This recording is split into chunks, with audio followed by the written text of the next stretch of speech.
நான் யார்? இந்த கேள்விக்கு விடை தேடி செல்கிறவர்கள் மாமனிதர்கள் போற்றும் மகான்களாகி விடுகின்றனர்.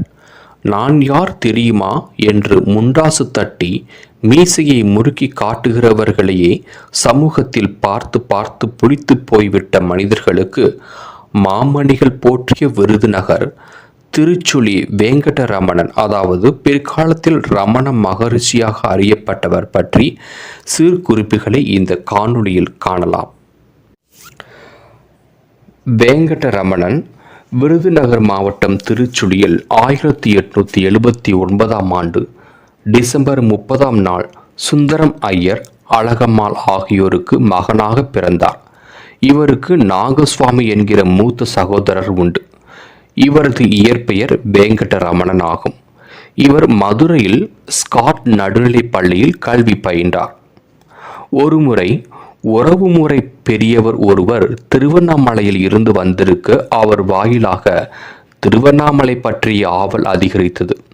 பின்னர் பெரிய புராணம் போன்ற நூல்களை பயின்று வர இறையடியார்கள் மீதும் இறைவனை பற்றிய அறிதலும் நாட்டம் ஏற்பட்டது. மதுரை மீனாட்சி அம்மன் கோவிலுக்கு செல்லும் பழக்கமும் ஏற்பட்டது. அவரது 16ஆம் அகவையில் மதுரையில் இருந்த அவரது சித்தப்பா வீட்டில் ஒரு நாள் திடீரென ஒரு மரண அனுபவம் அவருக்கு கைகூடிற்று. அனுபவத்தில் மரணிப்பது எது? உடல் தானே மரணிக்கின்றது. நான் மரணிப்பவன் அல்லன். ஆகவே உண்மையான நான் யார் என விசாரித்து நான் உடலல்லன், ஆன்மா என்ற உண்மையை அறிந்தார். இந்த ஆன்மாவே எல்லாம் வல்ல பரம்பொருளாயிருக்க வேறொன்றும் இல்லாத நிலையில் எல்லாவற்றையும் அறிந்து தெளிந்தார்.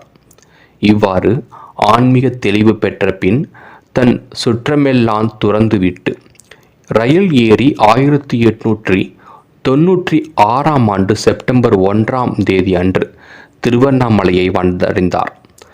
அங்கு திருவண்ணாமலை அருணாச்சலேஸ்வரர் ஆலயத்தில் சிறிது காலம் தியானம் செய்தார்.